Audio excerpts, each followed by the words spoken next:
I just had a wonderful conversation with some preeminent civil society activists here in Vietnam, and I just want to thank them for taking the time to meet with me and discussing with me some of the important work that they're doing and the progress that's being made here in Vietnam. We have a wide range of activists here. We have pastors whose congregations are doing important work, helping individuals fight addiction and encouraging the faithful around the values of their faith. We have advocates on behalf of the disabled who are doing important work to make sure that they have full access to jobs and opportunity here in Vietnam. We have LGBT activists who are making sure that the marginalized in society have a voice. We have advocates on behalf of freedom of speech and press and the internet who are doing important training throughout the country. We have a very popular artist here who is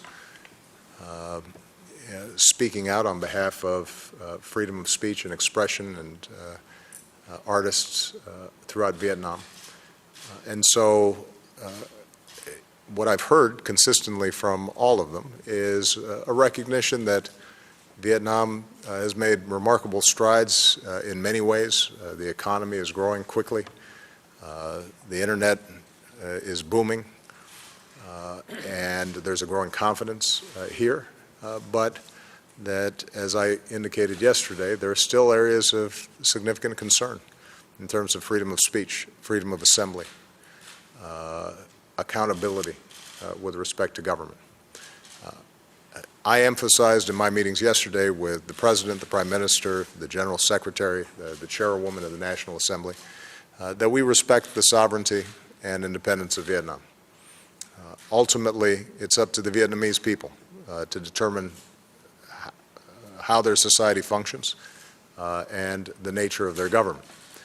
But we do believe in certain universal values, and it's important for us to speak out on behalf of those values wherever we go.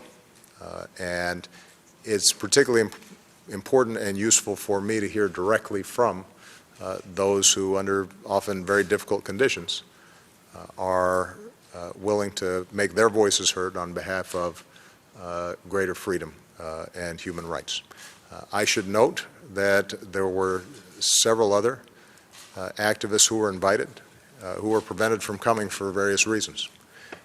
And I think it's an indication of the fact that although there has been some modest progress, and it is our hope that through some of the legal reforms that are being drafted and passed, there will be more progress, there are still folks who find it very difficult to assemble and organize peacefully around issues that they care deeply about.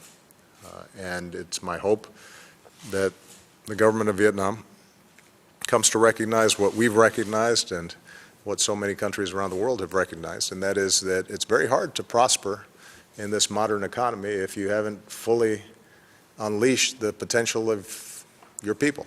And your people's potential in part derives from their ability to express themselves and express new ideas, to try to right wrongs that are taking place in the society. And so it's my hope that increasingly the Vietnamese government, seeing the enormous strides that the country is making, has more confidence that its people want to work together, but also want to be able to assemble and participate in the society in ways that will be good for everybody in the long run.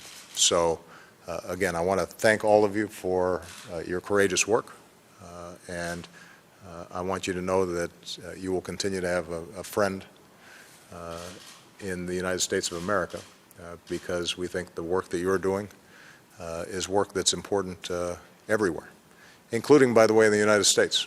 where there are all sorts of activists and people who are mobilizing, oftentimes are very critical of me and don't always make my life comfortable, but ultimately I think it's a better country, and I do a better job as president because I'm subject to that accountability.